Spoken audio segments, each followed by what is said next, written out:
Hi there. Welcome to the Sober Circle channel. Enjoy this speaker tape. Thank you,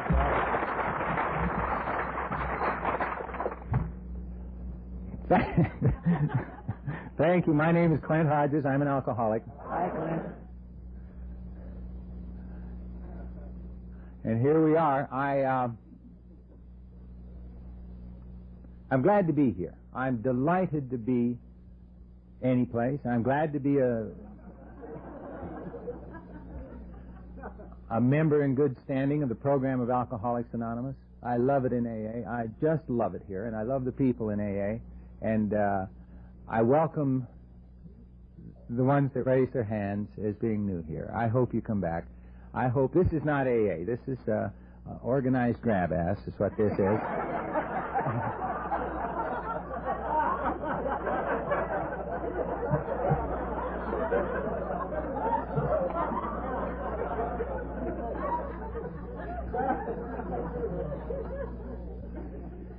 But this is where you meet the people that are winners in AA, I think. We gather together here on a fellowship basis and meet friends and form friendships here and have a wonderful time.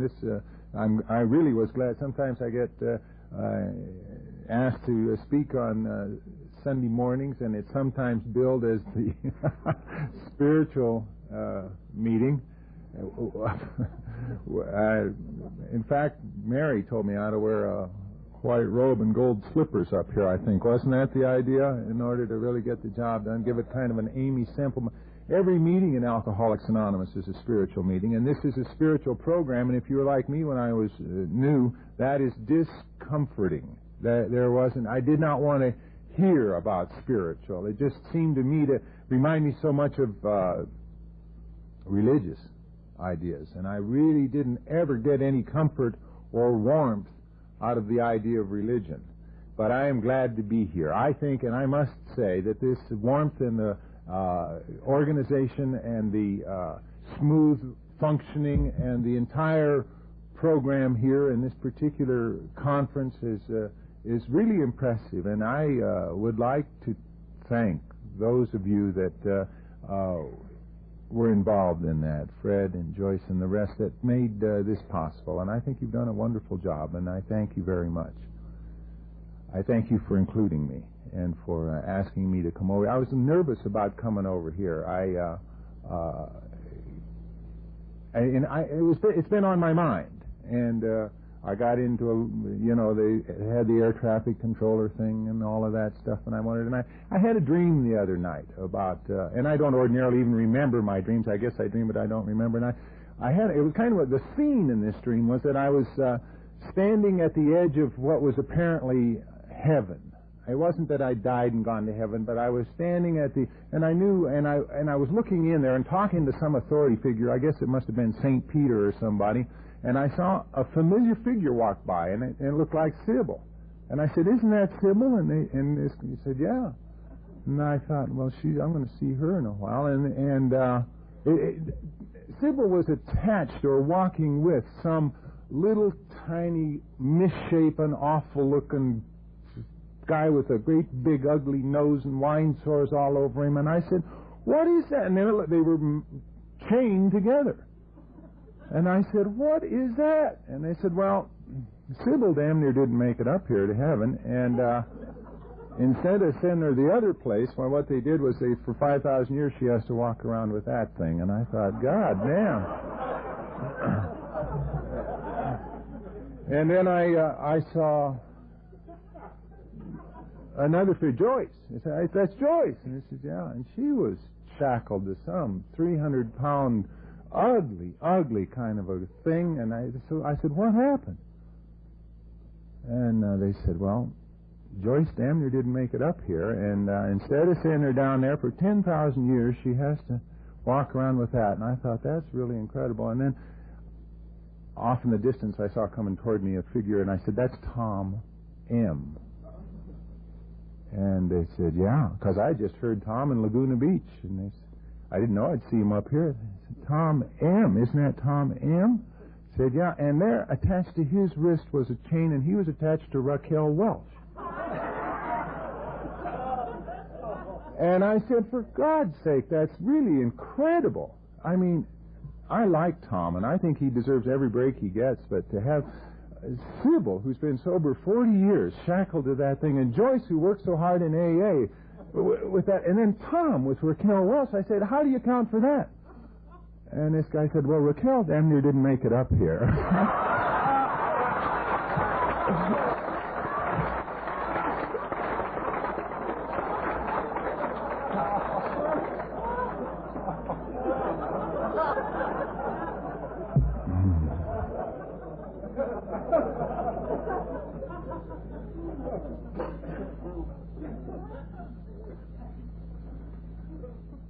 Love you, Thomas.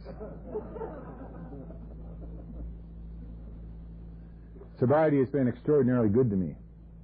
I have never had it so good in my life.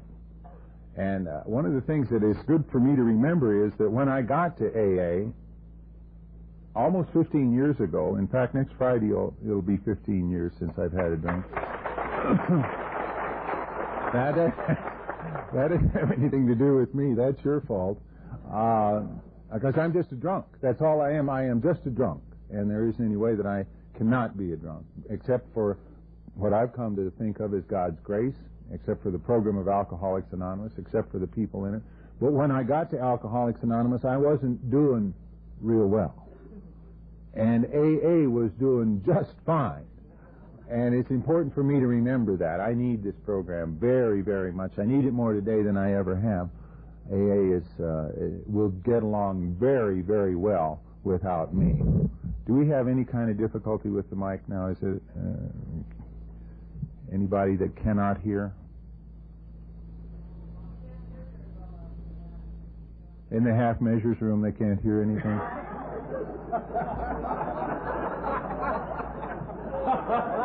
I don't know why they don't like me, do you? There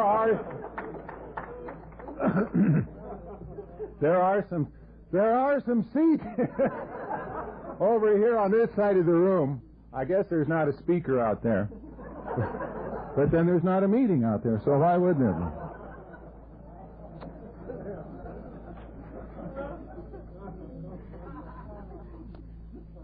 Where was I?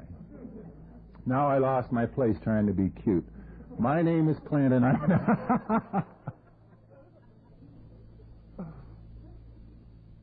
AA does not need me. I need AA. And I am just delighted that I can be a part of the program of Alcoholics Anonymous. We tend to polarize, and that's another good reason for these kinds of get-togethers. We tend to decide not long ago, well, it's been 3 years ago now. I used to live in Santa Monica, and 3 years ago I moved down to San Clemente. And in my opinion, and that's one of the first things I got back when I got sober was my opinions, the Alcoholics Anonymous in south part of Orange County was not at all up to my standards. It had been easy for me to get polarized and think, well, the only kind of AA you can possibly have is in West Los Angeles. And people say the only kind of real AA is in Sacramento, or is in Fallon, or is in Sparks, or wherever. Yeah. And so we come together here, and I think one of the things that we go away with is the knowledge that we're all the same. We're all in this together. We all have the same disease, and the solution to our problems is common to all of us. And it warms me to make that discovery time and time again. And I know that for the people that are new here, if you were driven in here by the things that drove me to come to Alcoholics Anonymous, your life has not been all that good. And you have been working real hard out there, and you got to be just tired as you can be. I was whipped when I got to Alcoholics Anonymous. And they said to me, in effect, take your pack off. Stay here a while with us. And try this thing on for size for just a little bit. I didn't know if I was alcoholic. They said, are you powerless over alcohol? I said, I don't know what that means. They said, well, can you predict your behavior once you've had a drink? Once you've introduced an ounce of alcohol into your system, can you predict how it's going to go. And I couldn't. I didn't always get drunk. But I couldn't really tell for sure whether I would or not. And they said that's the essence of the powerlessness. So it doesn't really make a lot of difference whether or not you understand what an alcoholic is. If you're powerless over alcohol, and if that powerlessness has made your life bad enough that you're driven to come to sink so low as to come to AA, welcome aboard. You're in the right place. And they told me that it just gets better and better and better, and I knew they lied about that. I just couldn't believe that. It just didn't seem to me at all possible for somebody like me to have any kind of a decent life without drinking, have any kind of fun without drinking. And they were right. It gets better. Over any considerable period of time, it gets better. There are rough spots, and you hit the bumps, and some days it feels like that low rider I'm in doesn't have any shocks at all, and I feel just everything that I go over. But on balance and over any period of time, it gets better. It gets significantly better. I remember being really annoyed when they told me I was always going to be an alcoholic. I got here when I was 29 years old, and I just knew that if I hung around here for a while and didn't drink, I would build up some good drinking time and be able to go back out there and drink successfully. And those guys in that club in Glendale where I got sober used to say, you can turn a cucumber into a pickle, but you can't turn a pickle back into a cucumber. And I just thought, Jesus, what is that? What? I'm not into pickles and cucumbers, you know. I just, why would they say that? And it really, I struggled with that. Now I know today that I'm always going to be an alcoholic. A few years ago I heard it said a different way that I enjoyed so much. Hank came through and was talking about he had finally come through that struggle and knew that he couldn't drink, that he would always be an alcoholic. And about the time he got to that, he decided he was going to will his body to science.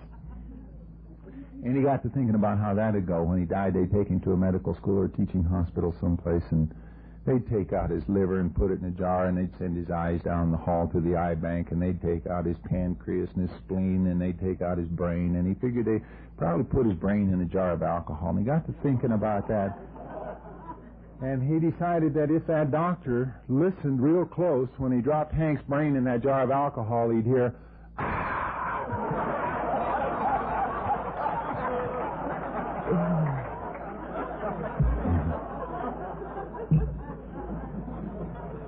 I like that better than pickles and cucumbers, you know. I never planned to come to Alcoholics Anonymous. When I got here, I was living in a garage in Glendale. I was selling encyclopedias door to door. It was a double garage, actually. 3 other guys lived there. I never saw any of them. When I would wake up in the morning, I'd hear them from time to time. Somebody'd start to vomit, and we'd all kind of join in. It was our bid for togetherness, I suppose. Now, I'm cool. I've always been cool. I enjoy fostering the impression of being laid back. And I was really laid back in 1966. Except that I sneaked in and out of that nasty little room in that nasty little double garage late at night, afraid to run into the landlady because she wanted the $10 a week rent. Afraid, if I was conscious, I was afraid. I was a failure in every department of my life. I mean, there I was living in a garage, selling encyclopedias, a lot of warrants out for my arrest, owed everybody in town, had fathers-in-law looking for me, the people from the Bank of America wanted to talk to me, and things were not real good. Things were real bad is what they were. I spent a lot of time standing in front of that judge in the municipal court in Glendale. They call the case, and you just go up and stand in front. How do you plead? They want to know that right away. They read you the charges. Why am I explaining that routine here? But the funny thing, so yeah, we all know. Some guy said, I always said guilty. Some guy said guilty with an explanation. I always had an explanation, but I never could quite come up with it. I mean, if I'd been arrested for drunk, I knew I wasn't drunk. Not drunk. If I could remember the arrest, I didn't think I was drunk, you know. Well, one day it was drunk driving. There were several of those, but this one particular morning I was stopped for a light at 10 o'clock in the morning on Colorado Boulevard in Glendale. And I brought my car to a safe, controlled stop at the stop line. And the light turned green, and then yellow, and then red, and then green again, and yellow,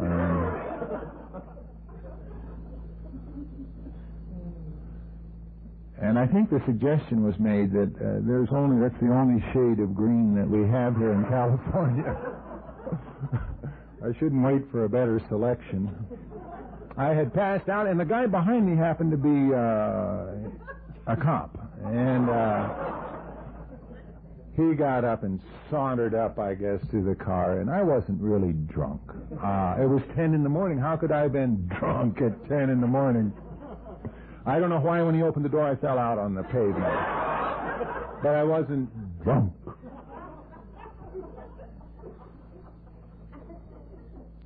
Guilty, Your Honor. I never offered him up. If it's bad checks, no.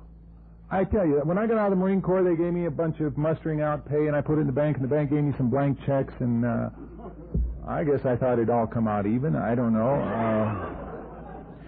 The checks lasted a little longer than the money did. But I've got plenty of signatures left, right?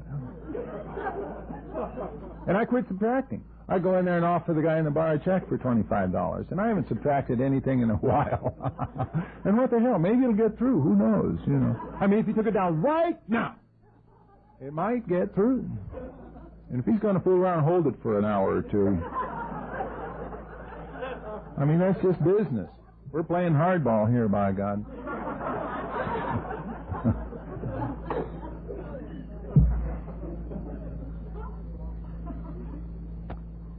Guilty,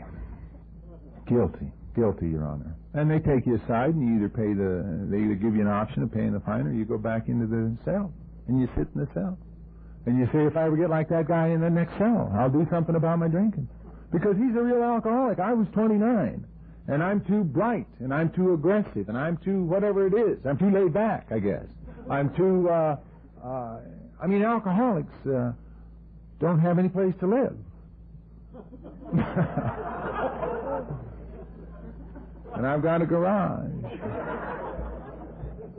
Alcoholics don't work, and I sell encyclopedias. Alcoholics, I had a car. It seized up one day on the street shortly after I gotten sober. I was saving up for an oil change, but I didn't make it.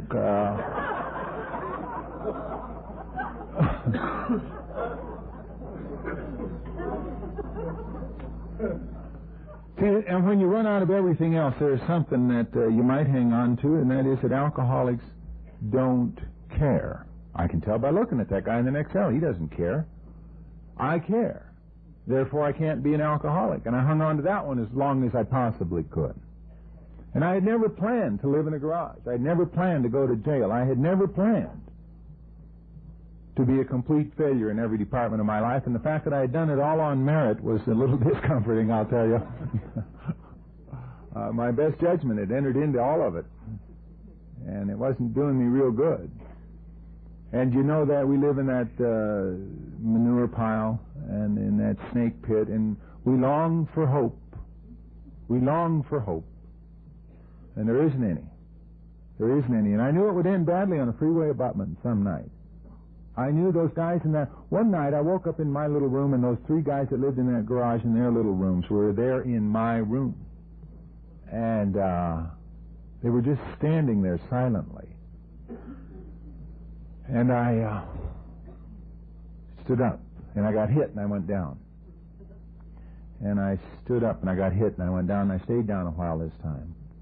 And I wondered what in the world I had done to make them so furious with me that they would come in. And I didn't know how they'd gotten in. I mean, I locked the door from the inside, and I didn't, and it was very frightening. And I lay there for a while, and I thought maybe they'd gone, and I stood up, and down I went again, and I stayed down a while and up, and it was a bad night. It was a terrible night because I crawled around, and that little linoleum floor was sticky with vomit and with vodka and with wine and with beer and with blood, and it was that room smelled bad, and that the mattress had gone bad on me. You know how they'll do that. And I was terrified. I thought those guys would just dispassionately kick me to death. And I came to, and it was just light enough in there that I could see what looked to me to be a rat in the corners, very still. And I thought he's going to... And as it got lighter, that rat became a sock that was laying there. And I realized those 3 guys were gone. And I never did find out. I just... I got up and looked in the mirror over the sink, and I was a mess. And that makes a bad night of it. I don't spend nights like that anymore. And it was kind of a funny thing. I looked on the wall to see if the door was still locked from the inside, and they hadn't broken anything. And I thought maybe they'd pulled the wall away, and the paint wasn't even cracked. And I couldn't imagine how they'd gotten in there to raise that kind of hell with me. But I didn't think about it if I could help it. I just swept it under the rug. I didn't talk to anybody about it. And it was and I kind of forgot about it. And years later, some years later, 3 or 4 years later, I was sitting in a meeting of Alcoholics Anonymous, and I heard a woman talk. And she talked about being strapped down in 4-point restraint on the flight deck at Bellevue. And she was in there for alcoholism and for being crazy. And there wasn't any room for her in the wards, and so she was out in the hall on a gurney. And they wouldn't turn the light out, of course, but an attendant would come by every once in a while, and she would beg the attendant to turn the light out. And if he couldn't do that, there was a woman at the end of the hall who was screaming. And if they could just shut that woman up, she could get some sleep. And the woman screamed all night long, and Jerry lay awake all night long and begged the attendant to give that woman a shot or something to knock her out. And along about the end of that long night for Jerry, as she related it, and I was sitting in this AA meeting listening to this story, Jerry said something that just made the hair on the back of my neck stand up, because she said toward dawn, when the attendant came by one more time, she started to beg him to shut that woman up, and she could hardly talk because her throat was so raw, and she realized it was she that had been screaming all night long.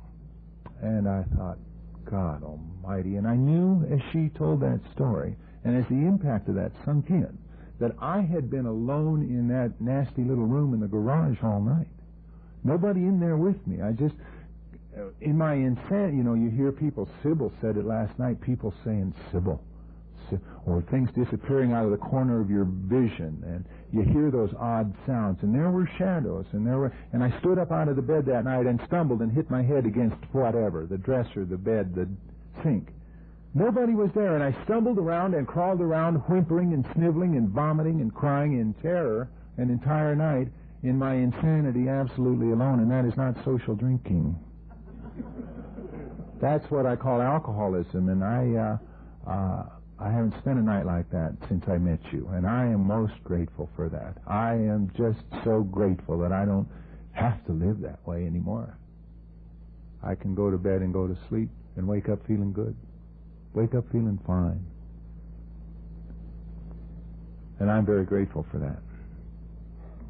And so the odd little things click into place against my will and inadvertently, just because I got my butt into an Alcoholics Anonymous meeting, and I don't know what drove you in here if you're new, but I remember still the day. See, I had a radio in that room that wouldn't turn off. I mean, I'd pull the plug out of the wall, and it wouldn't. That music still plays, and that's a little disconcerting too. And you look out in the alley to see if there's a band formed up out there. And I was sitting in a meeting of AA one night and heard a guy from Riverside say he'd taken his radio out to the laundry tubs to drown it. And I could have kissed him. I said, yeah, that's there never was any music. And I didn't know that, and the penny dropped. You know, the identification here in a meeting of Alcoholics Anonymous is a healing thing. It's as healing as the laughter. It's as healing as the tears. It's that sense of I'm not alone. There are other people that have been this way. I heard a woman one night say that I committed suicide. I tried to commit suicide by slashing my wrists, and I came to Alcoholics Anonymous, and you showed me your scars. And there it is. There it is. Jack T. one night said that he, years ago, had gone on a 12-step call with somebody, and they found the guy in a little room like my little room, and he, by the time they got to him, he had gotten himself a little bottle, and he didn't need him very bad anymore. And that was a nasty little room with a bulb coming out of the ceiling and just a cot, and there was a decoration in the room. He had a Mexican scene, a scene of a donkey pulling a cart on the wall. And that was it. That was home. And they talked to him for a while, and he finally said, get out of here. They left their phone numbers and said, if you need us, call us. We'll leave. We're not on a quota system. It's okay. We don't, you know. But Jack said, let me ask you just one more question before I go. And the guy said, all right, one more question, and then you promise you'll leave? And he said, I promise. He said, the question is, how long has it been since that donkey in that picture winked at you? And the guy said, sit down, I'd like to talk to you.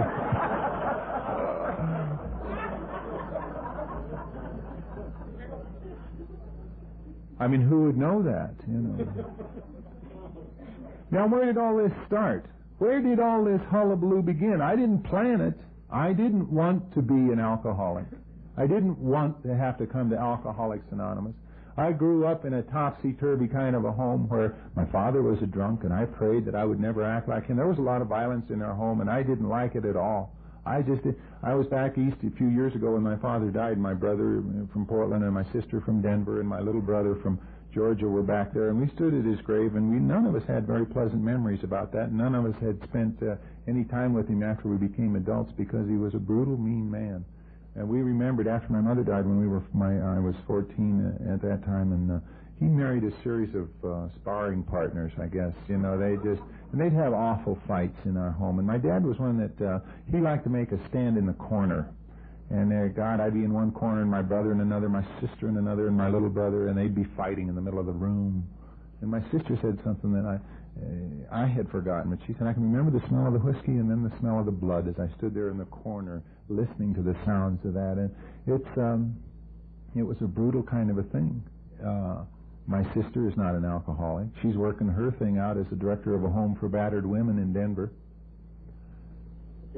My little brother is not an alcoholic. He was badly scarred by that, and he will live out a very simple life in the middle of Georgia. He's not unhappy. He's just very limited. My other brother is an identical twin brother, and he is one of these guys that seem to have emerged from it all without any scars that are... He's just Johnny at the rat hole is what he is. He's one of these people that owns his own home.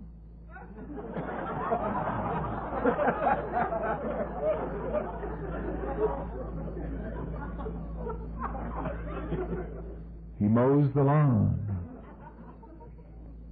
He eats breakfast. Yeah. And we're identical twins. And we grew up in the same home.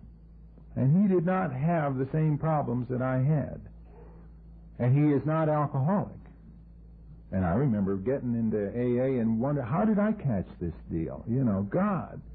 I mean, you suggested it might be hereditary, but there's Carl up there. When I was getting thrown in the Glendale drunk tank, he was graduating with honors from college.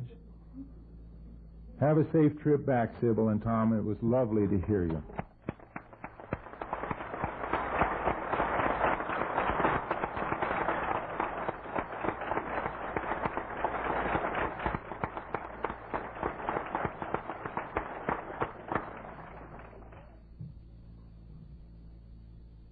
I listen to them. Oh.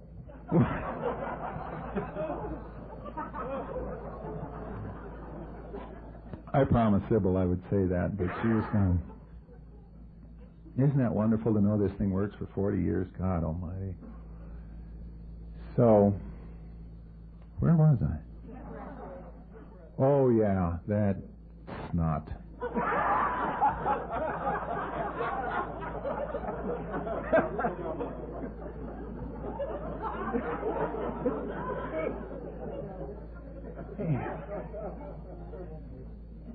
He told me a story one time that just, it'll bring tears to your eyes, I'll tell you. He was down, this was a few years ago, I'd been sober a while, and he was down from Portland, and he told me that when he was in college, he started to have a little trouble. When he says trouble, it really is brutal. He was late to class 10 minutes one morning,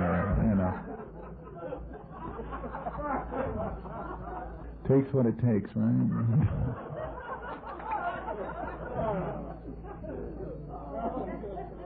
They couldn't pay the house bill in the fraternity or something like that, and one of the older salts in the house took him aside and said, Carl, I see you've been having a little difficulty.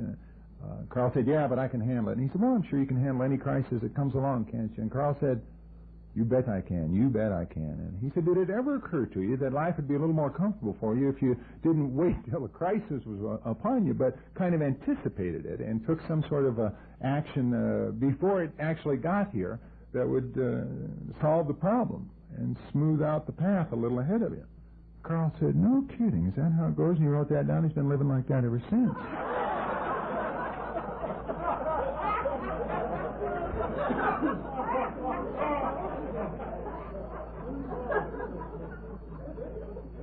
Now that's got to be a dull life.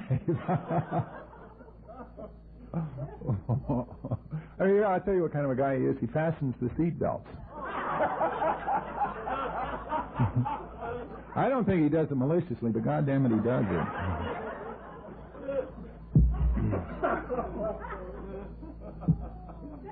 We're identical twins, you know. How did I catch this deal and he didn't? We grew up in that same home. We had the same genetic background, and there it is. I had a thing going for me when I was growing up that was very bothersome, and he didn't seem to have it. I was ashamed of our home. We moved a lot, and we always lived on the wrong side of the tracks. And I was ashamed of how we lived. I was ashamed of my father and his drinking. I was ashamed of the car he drove with all those dents and that rumble seat. I was ashamed of my mother. And I always knew that was so tacky. I was ashamed of her, and I was ashamed of being ashamed of her. I just thought, God, that's awful. I should be proud of my mother, and I cannot be. And that didn't seem to bother. We moved into Denver in the middle of the year, in the 8th grade, I guess, and we lived as we always did on the wrong side of the tracks, and we went to school that year in an area where they had some money because the schools were full, and we took a bus clear across town, and sometimes after football practice, we'd get a ride home with some of those rich kids' parents in their Cadillac or Chrysler.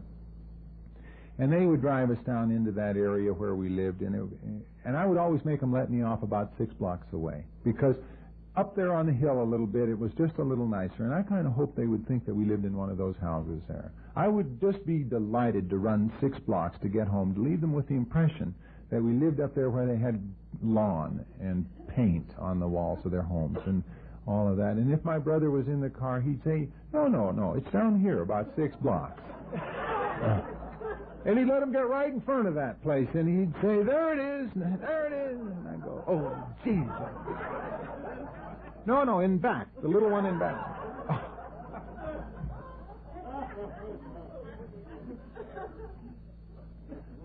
So I said to him one day, didn't it ever bother you? He seemed so oblivious to it all, I didn't think he'd remember it. And I said, didn't it ever bother you to have those people see that rat hole we lived in? And you know what he said?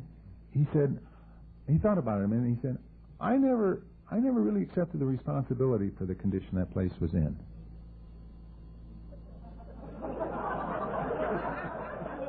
What is that? I could have hit him. I heard a woman in AA say she kind of felt guilty about World War II, and I love this once-born brother of mine, but I'll tell you, I'm closer to most of the people I know in AA than I am to him. I mean, we're just different, that's all. And we're identical twins. And there you have it. So much for heredity, so much for environment. It didn't have I think that more than the things that happened to me that got me into trouble, it was my reaction to those things. That's what seemed to do it. And I was always left to, Diane mentioned it yesterday in that wonderful talk that she gave. She said that there was a certain feeling that we have, is that all there is? Oh, God. Oh, dear. Always, always, always. Is that all there is? Is that all there is to a love affair? Is that all there is to a new car? Is that all there is to a job? Is that... Peggy Lee in that song says you might as well keep on dancing and break out the booze. God, yes, and I know. Why not? Why not? The only time I don't feel like is that all there is when I've had just enough alcohol in my system. And I don't have to say, is that all there is? Because it's just fine. And that's chemical peace of mind, but peace of mind. Peace of mind. And I was talking in a school a couple of years ago in Beverly Hills, a high school. They had a program where some of the people from AA would go into the schools and discuss alcoholism with the kids. And this was a group of 10th graders, and they were bright, and they were courteous, and they were inquisitive. And so I talked for a while, told them a little about me, and a little about AA, and somebody said, and then I opened it up for questions, and one of the kids said, if somebody come into your class when you were in the 10th grade and told you what you just told us, would it have mattered to you at all? Would it have made any difference? And I thought about it a minute, and I had to say no. I don't think it would have made, which made me wonder what the hell I was doing there that day, you know. I don't think it would have mattered. There isn't any. I prayed that I wouldn't drink like my dad. I knew that booze was bad. I knew it was bad. And yet, when it came my turn to drink, I drank, not because I thought that booze would do anything for me. I really didn't know that it would solve any of those problems. I didn't know that it would make me forget that I wasn't living up to my potential. God, we had a lot of lectures on potential. It just, you know, I knew from the time I guess I was 14, I knew that life's chore is to see what I should be operating at this level, and I operate down here, and the business of living is to get my conduct up here where it should be. I just always knew that. And that plagued me a lot because I never could do it. I couldn't quite get it together. And I'd read inspirational books, and I'd do this, and maybe for an afternoon, you know, and then you have a dirty thought, and you're back down to where you were. And, never.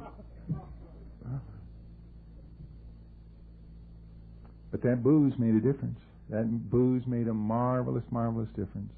And I didn't know that it would. I hadn't any way of knowing what it did for my father or for other people that needed it so much. And that's the key to the whole thing. It does something special for us. Something it doesn't do for other people. And it did something special for me. Because I didn't have to say, is that all there is? I drank that first drink in high school, not because I thought I would do that, but because it was forbidden. I mean, it was not, we weren't supposed to. The home that I grew up in, with the exception of my father and the annex he went through, was a very religious home, and we were taken to church 5 and 6 times a week and told to give our hearts to Jesus, and given a long list of things that were sinful, and told a lot about hellfire and brimstone. And we didn't go to movies, and we didn't gamble and play cards, and nobody drank in that home. My father was not allowed to drink in that home. It was a matriarchal home run by a very stern grandmother and a mother, and it was the kind of a home where I didn't... dancing was a sin. We weren't supposed to do that. I was out here last night at that disco thing. I didn't learn to do that till a year ago. And not that I know how, but I mean, I was at least able to get out here last night at that disco thing. I didn't learn to do that till a year ago. And not that I know how, but I mean, I was at least able to get out there and yowl around a little bit. And Those things are sinful where I grew up, and the booze, of course, was a sin. I had tried those things they said were sins, and they're interesting, is what they are. And that's why I tried the booze, because it was forbidden. And I don't think that's alcoholic. I just think that's the way human nature is. They say that's why Adam and Eve went after that apple in the garden. It wasn't that they were crazy for fruit that day. It's just that they weren't supposed to, Somebody said they should have forbidden them the snake, and they'd eaten that damn thing and saved us all a lot of trouble, and maybe that, I don't know. But there we were, the guy fixed me vodka and orange juice, and I drank it because I wasn't supposed to. And a couple of minutes later, I won another, and I'm off to the races. And somehow or other, I've got an answer to those problems now, because I don't worry about the potential. I don't worry about the guilt. I don't worry about the hellfire and brimstone. I don't have a sense of burning in hell. There were some problems, there were some questions around our house that were really bothersome to me. My dad used to say, "When are you going to be a man?" And I don't know. Maybe when I get out of this corner, I don't know when I'll be a man,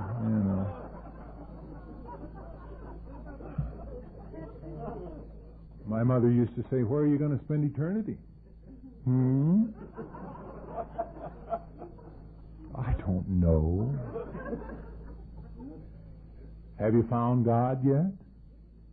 No. Well, he holds you in the hollow of his hand. And I always hoped he would never notice me there. I always had a feeling that he would give her one of those deals,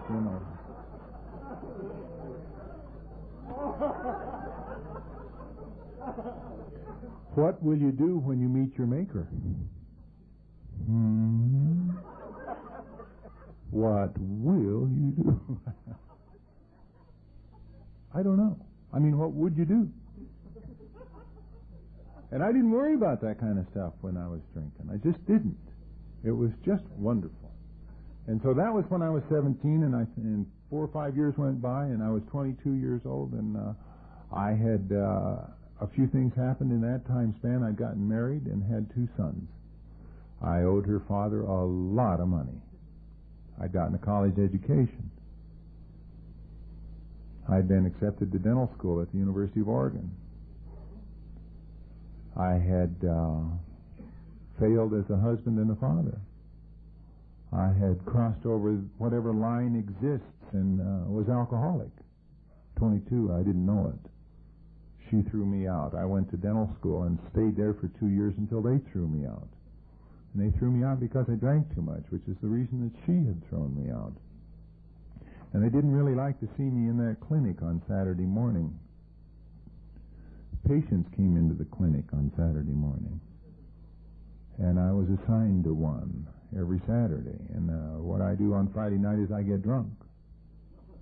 I mean, Friday night is not get drunk every other night, but Friday is mine, and I didn't even feel guilty about it. I'd show up at that clinic at 8 o'clock on Saturday morning. I'm supposed to do something with somebody sitting in a chair, like clean their teeth or plug an alloy or something like that, and it never worked out real well. I dropped instruments a lot and shook bad, and it makes them nervous when you say whoops. I noticed that.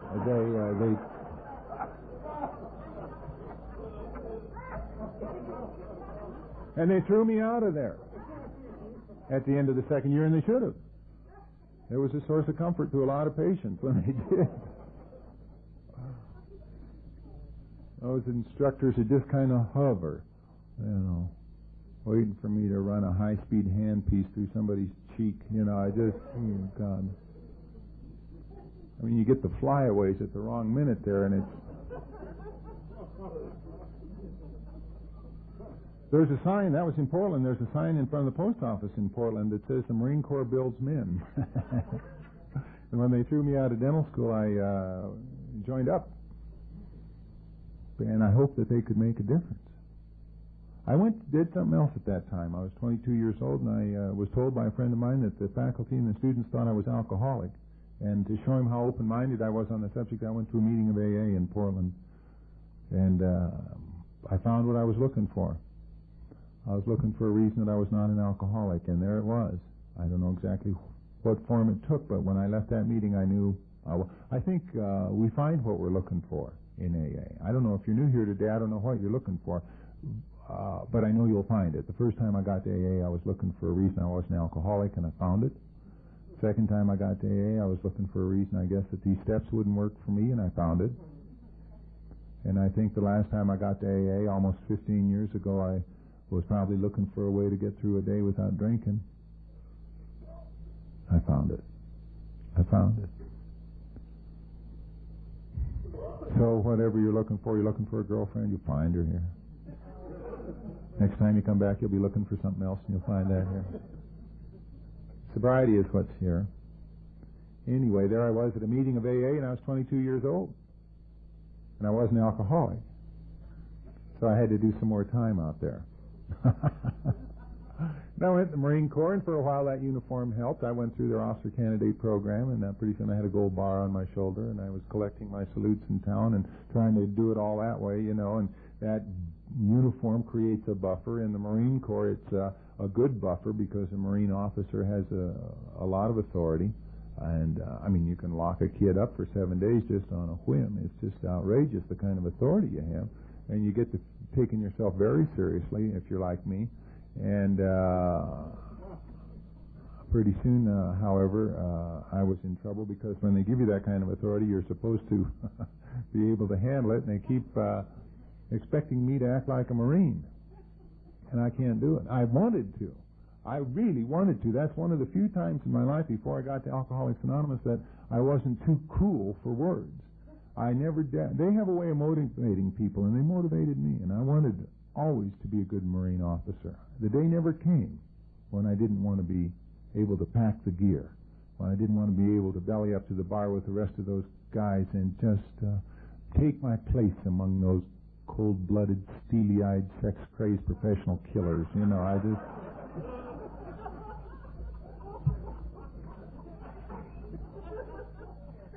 And it didn't work that way. So pretty soon the chaplain is talking to me about my drinking. I got transferred to El Toro. The psychiatrist and I had a few talks about my drinking. God, I didn't like to go. My CO told me to go see the psychiatrist, the base psychiatrist. I'd go over there. He'd want me to share my secret thoughts with him. There's no way, you know. How can I tell this guy anything? Some Navy commander that I...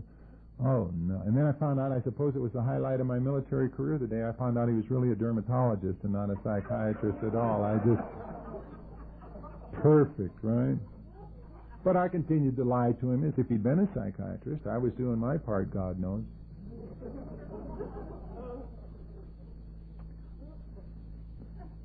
I went to see a counselor in town, a marriage counselor. I was married again, and it was not going well.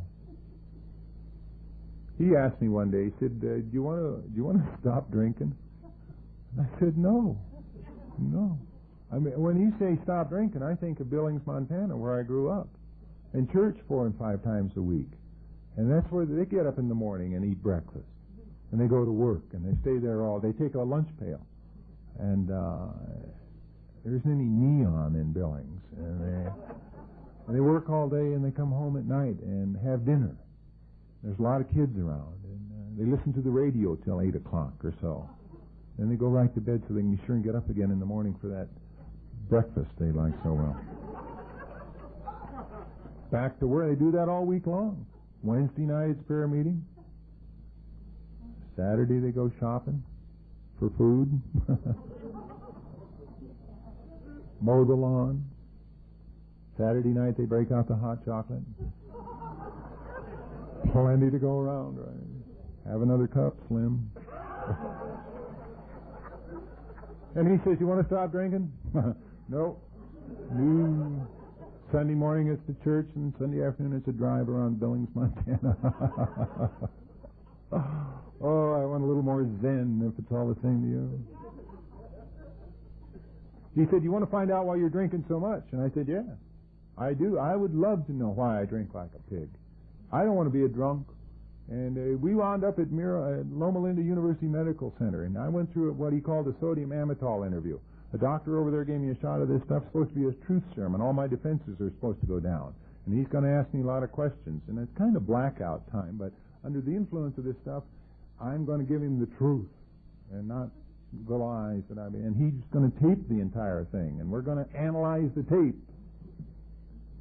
And I thought, why not? We'll get down to whatever it is, because there's a little knot in there, and I'll unravel that knot, and I'll be on my way. And I was sitting in his office analyzing the tape a month later, and I heard him ask those questions, and I heard the answers I gave him, and I just died. Because not so much this answer is all right, and that question isn't so bad, but when are we going to get to the real stuff? And when am I going to discover I blurted out something that I don't want anybody to know? And when am I going to discover that my subconscious offered up some information that I don't want to know? And when am I going to discover that there is nothing in me worth salvaging? And I left his office. I didn't hang around that, listening to that. I mean, he asked me in the abstract, do I want to find out why I'm drinking so much? Yeah. But when we get right down to it, I don't want to know. I just shouldn't have another drink if it's all the same to you, you know. But I was trying. I wanted to do something about. I listened to that tape after I'd been sober 9 months. It was kind of an interesting thing. I called the guy up, and nothing had happened to me except that I wasn't drinking and I wasn't taking any pills, and I was going to meetings, and I was washing a lot of cups and ashtrays and scrubbing that floor in that Glendale club. And I called him up one day, and you'd been telling me about a fourth step, about an inventory, and I thought, well, I'll listen to that tape, and that'll take care of that, you know. And I called him. I love shortcuts. Give me a shortcut every time. God, I would have loved to have found somebody in AA that would take those steps for me. He let me listen to the tape again.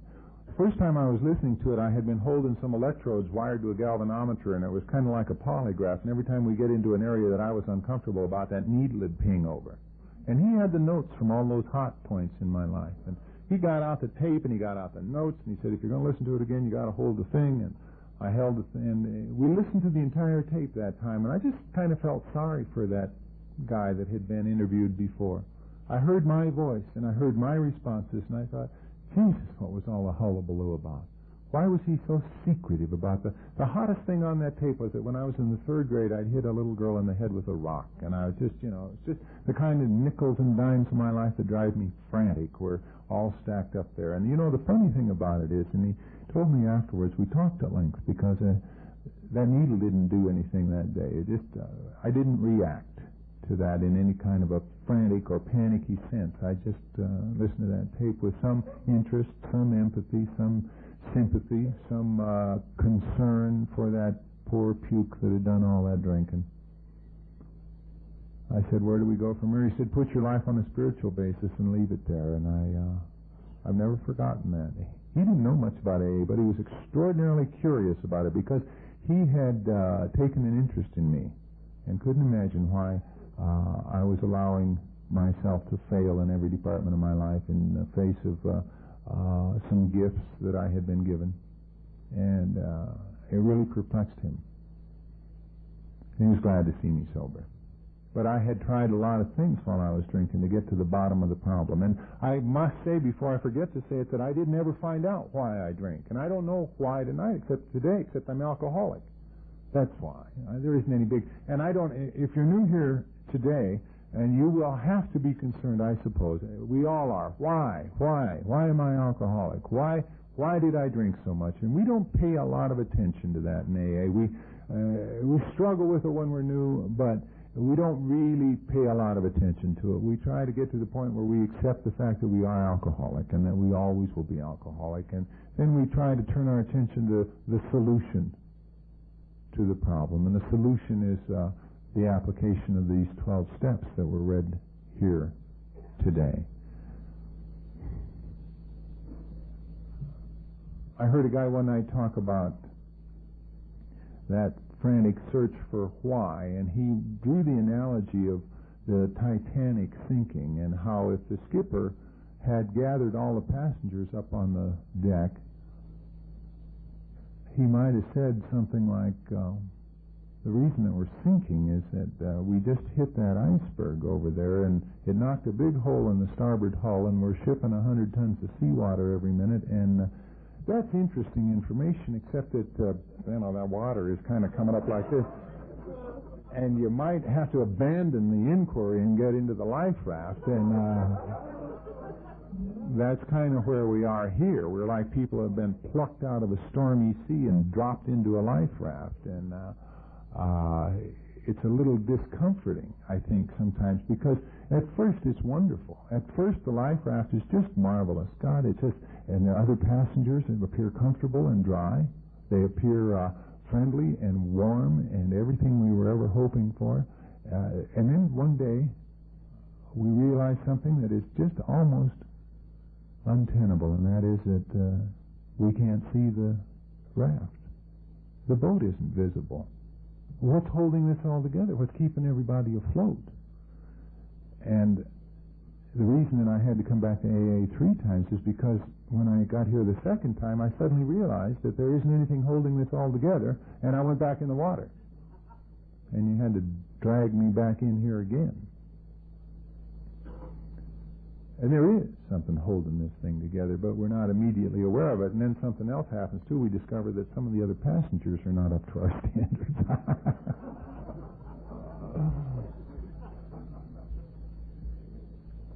But it's a wonderful voyage. It's wonderful. So I'm living in that garage. Hadn't planned any of it. I got out of the Marine Corps and I started in an apartment, and then I lived in the car for a while, and then I got the garage, and a bail bondsman offered me a job selling encyclopedias, and there we are. It's 1966, and I'm 29 years old, and I've had every advantage that a guy can have. And I'm a complete failure in every department of my life. And I got an identical twin brother that's a whopping success. And God, I'll tell you, one day I woke up in that little room. It was just like any other day had been. There was some tin high in the bottom of a pint under the bed, and I drank it. Didn't help. I'd been drunk about 7 days. That's about as long as I could ever stay drunk. I didn't eat when I drank. And on this particular morning I got up, and I remember I bought some wine and I spilled some of that on me, and I got to this guy's office, the encyclopedia deal, and he said, "Where have you been?" And I said, "I've been drunk." I guess because I knew he knew. He said, "For a week?"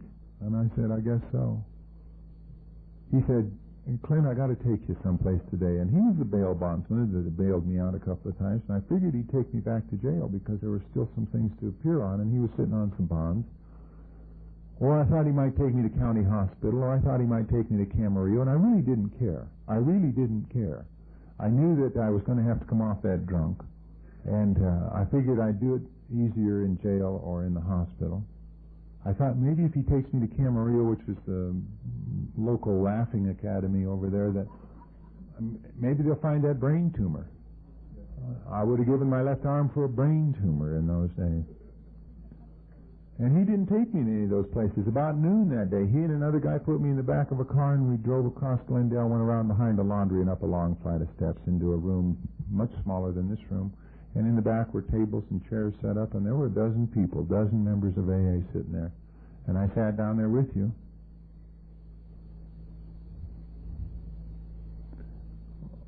One guy said, "Do you think you can get through the rest of the day without taking another drink?" And it was just kind of a odd question. He didn't say it as if, by God, you should be able to, nor did he say it as if, well, you're hopeless. He was curious. He was concerned. He had kindness about him and empathy, and I told him I thought I could do that. And he said, "If you can, there's a meeting in Hollywood tonight, and you ought to drive over there." And I did. And I sat in that meeting in Hollywood that night, and I listened to a guy, a young man, talk about the problems he'd had. He talked about bad checks. He doubled my vision of AA. I thought, God, it's not only about booze, it's about bad checks. And I was interested because there were a lot of bad checks and warrants and all of that. I did not come in here wanting to take any steps. I did not get so... My life has never been the same since I heard that guy talk about bad checks, but that was on about the 7th of July, and my birthday is on the 14th of August. And when I got back to Alcoholics Anonymous that last time, I was glad to go a day without a drink. Because I'm just a drunk. I'm just a drunk. And I was really tired. You know, we really do long for hope. And you gave me that. You gave me that. And I began this journey with you then. And I had no idea that it would bring us together this morning. None of us knew. I had no idea that it would be possible for me to learn to live in a world in which I felt welcome and loved and comfortable much of the time. I didn't have any idea that it would be possible for me to ever apply myself with any consistency to the steps. I didn't believe the steps would work for me. I heard a guy in a meeting one night say something that I've never forgotten. He said, the steps don't know who it is that's taking them. Isn't that wonderful? They just don't know. They'll work for anybody. They don't know. They work for me. Do I deserve it? Hell no. I don't get what I deserve. I get what I choose. I chose to be sober today. We all did. We get what we choose. And that's wonderful news. Couldn't be any other way, because I've come to know about a loving God here. A God that's perfectly willing to allow me to choose happiness for myself if that's what I want. A God that's perfectly willing to allow me to choose sobriety, to choose friendship, and to choose love and caring, to choose the option of being decent and careful with the people around me.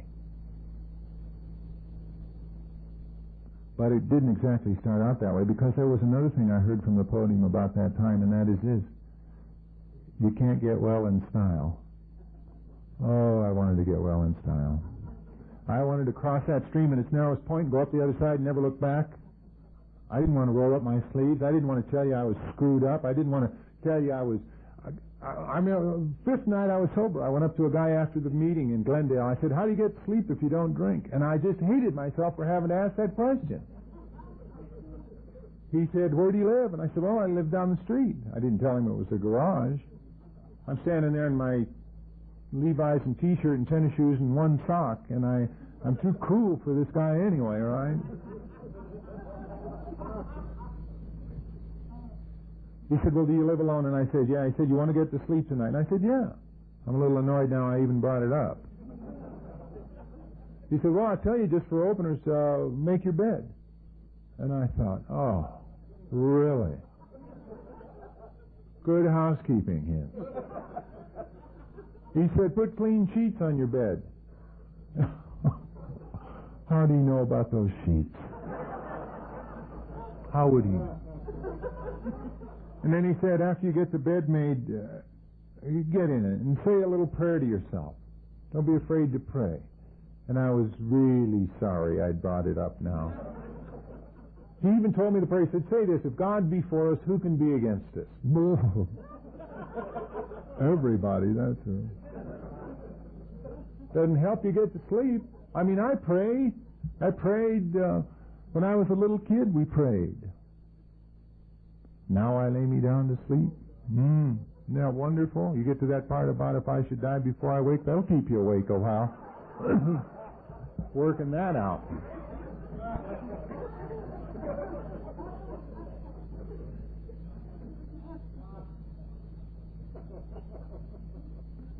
Well, I went back to my little room and I was annoyed with that old fool for giving me that nonsense.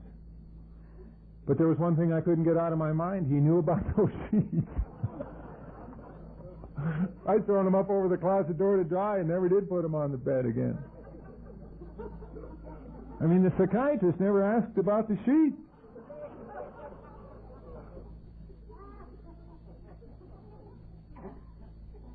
Wouldn't occur to the chaplain to get into anything like that.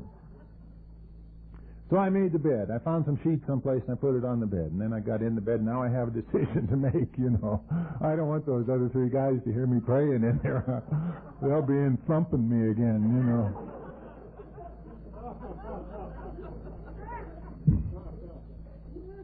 I knew it wouldn't work, but I knew something had to, because if I lay awake and let those old tapes that are laying around in my head begin to play again, I will be in trouble. I can't stand the idea of thinking about those nickel and dime compromises in my life. I cannot stand it, and I'll lay and stare at the ceiling until just before the bars close and the liquor stores close, and I'll pop down there and get a pint and knock myself out that way. So I didn't want to say a stupid little prayer, because I knew it wouldn't work. And I said a stupid little prayer, and the next thing I knew, it was 7 o'clock the next morning. And it worked even though I knew it wouldn't work. The fact that I knew it wouldn't work did not keep it from working for me. And that's the program. That's the application of these steps. We stumble up to somebody and say, we have a problem, and tell them what it is, and they come back with the most rudimentary tap you can possibly imagine. And we know it won't work. And we do it, and it works. It works just fine. Thank God, because my life depends on it. You know, I pray now. I pray. I don't go to sleep at night without kneeling down by my bed and thanking God for the good things that have happened to me that day. And some marvelous things have happened to me. My progress was not rapid. I didn't have a checking account until I was 5 years sober, because I went back to jail when I was 5 months sober for checks I'd written drunk, and spent that day in jail and paid the fine and was on probation for 3 years. And I had to be told to do simple things like list my phone number and my right name. Where does it say that? They said that may be as close to step 3 as you'll ever get, Slim.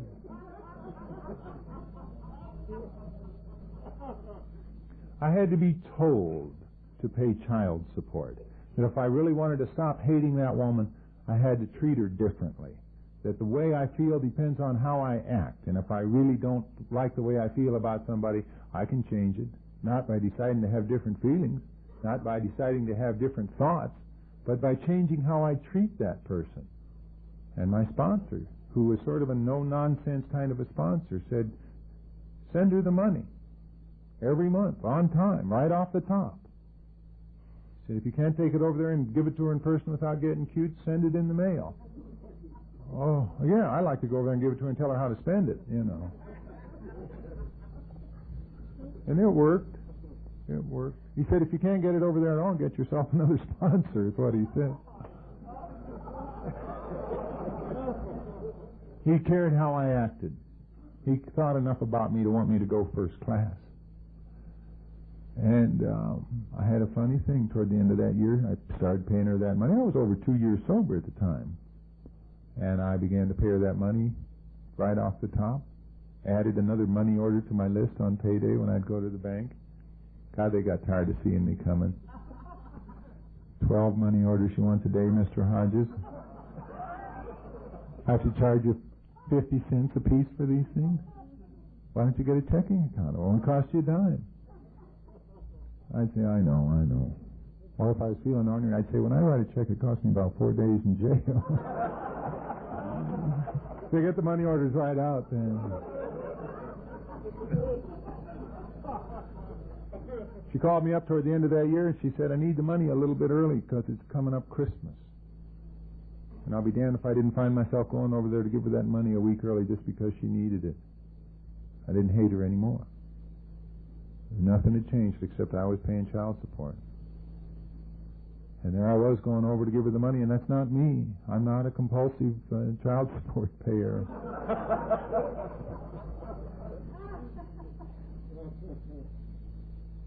And I gave her the money, and I spent a little time with my kid, and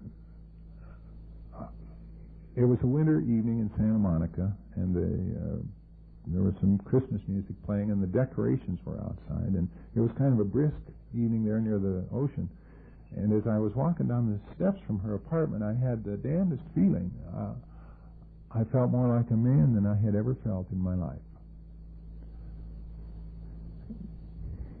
And there just isn't enough booze in the whole country to buy me that feeling. And yet I drank because I didn't have it so many, many times. And I had to be driven to pay the child support. And I pay it today like clockwork. I wouldn't pass that opportunity up for anything. And that kid came down and spent Christmas with me, and we had a lot of fun. He's 17 years old now, and he is a kick. And his mother's done a wonderful job with him. And I had lunch with her a couple of months ago. She came down from Portland, just passing through, and I said, I got to have lunch with you. And I sat down with her and said, you've done a wonderful job with that boy. And it's, a healing takes place here. A healing takes place. I got to the point where I realized when I was about 5 years sober that it was possible for me, if I didn't like the way I was earning my living, to earn it another way. I was selling carpet at the time, and my heart was never really in it. Nothing wrong with it, but I just felt like, kind of like, is that all there is? I did it and earned a living at it, paid the bills and all that stuff, but I knew people that were having a lot of fun earning a living, and I wasn't. And by this time, I'd turned my will and made that decision to turn my will and my life over to the care of God. Somebody suggested to me that if there was something that I was, my thing is, I don't know what I want to do. I know what I don't want to do, but I don't know what I want to do. And they open up your head. The answers are here, And so a guy said, go to law school. And I almost rejected it because it was on the list of things I didn't want to do. But I found myself in law school that fall. I found out you can do it at night. It takes 4 years. And I got to work during the day, and I got to go to meetings. I went back. I said, you know how old I'll be in 4 years if I go to law school? He said, how old will you be in 4 years if you don't go to law school?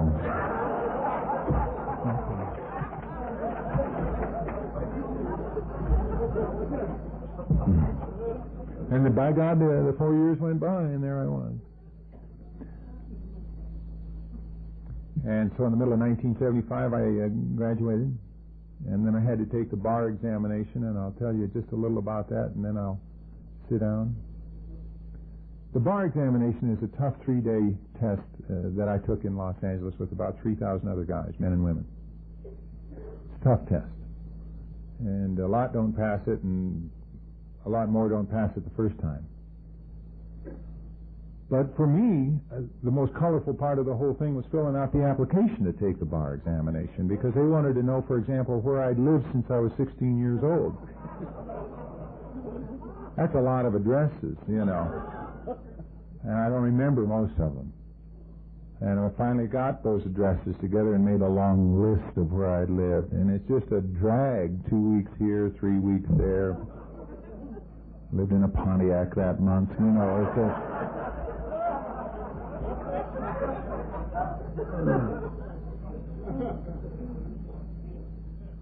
Have you ever been arrested for anything other than a minor traffic violation? They leave 3 little lines right there.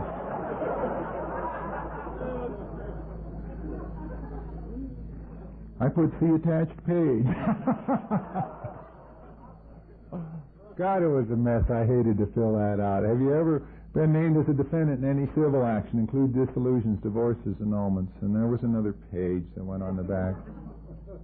Have you ever been subject to discipline while a member of the armed forces? And, I didn't want to put it all down there because I knew they wouldn't let me take the test.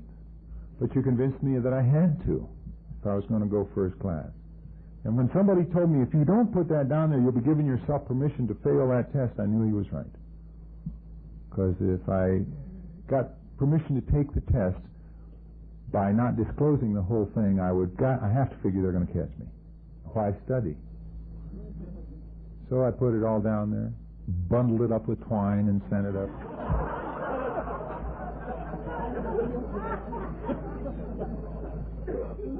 And by God, they let me take the test. Then I had to wait for 4 months to see if I passed. They grade them laboriously by hand. It's all written out. And I got a call on Thanksgiving Eve in 1975 from a guy I sponsored that worked in the cold type room at the Herald Examiner, and he said, your name's on the list. I said, what list do you have there?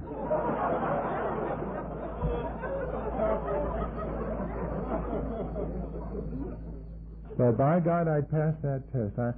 The next day was Thanksgiving Day, and I sat down with Betty at breakfast, and I started to cry. It just seemed so plausible to me that I would pass that test the first time out. Because it's such a long shot for me to do anything for any period of time.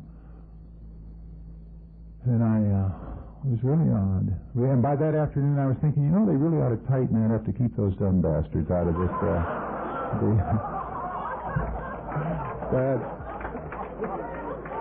That arrogance comes back just like that. But I love it. I really love it. I tell you, I was a couple years ago over in Glendale, in the same building where I'd stood so many times, in front of the municipal court judge. The Superior Court is on the second floor, and the municipal court is on the first floor. And that day I was in the Superior Court, and they called the case, and I stood up and said, "Ready for the defendant." And the defendant was somebody else.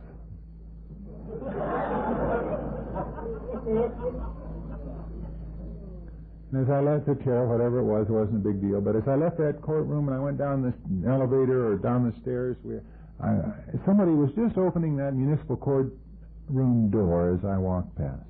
And I looked down to the front, and there's Judge Ken White on that bench, and there's somebody, my replacement, standing there in front of him. I could almost hear him saying, "Guilty, Your Honor." And that's only a flight away, but for me to get from the municipal court as the defendant to the Superior Court answering ready is an impossible jump. Cannot do it. I cannot do that. And I didn't do it. I didn't do it alone. I did it as a happy byproduct of looking for a way to get through a day without taking a drink. Light years away. So this deal has been good for me. Betty and I 3 years ago moved from West LA to San Clemente. A couple of years ago she moved back. And it was a tough time. And a time of realizing that while I thought some of those problems had been fought and won, they hadn't been fought and won. And a reorganization and looking at me. And Betty and I are good friends today, and we have a great respect for one another. We came a long way together, and we're doing very well in our separate lives. And I'll be grateful to her forever for the things that we shared. And nobody's sobriety is in jeopardy, and we're doing just fine. And we're forming new lives for ourselves. And a good deal of that was image, that sense of the AA marriage of the week or whatever. And the funny part about it is that I'm the only guy that ever sees the image. It's like when I was in the Marines, they'd say, "Well, camouflage that truck. We want it to look like a tree." And my truck always looked like a truck with branches on it,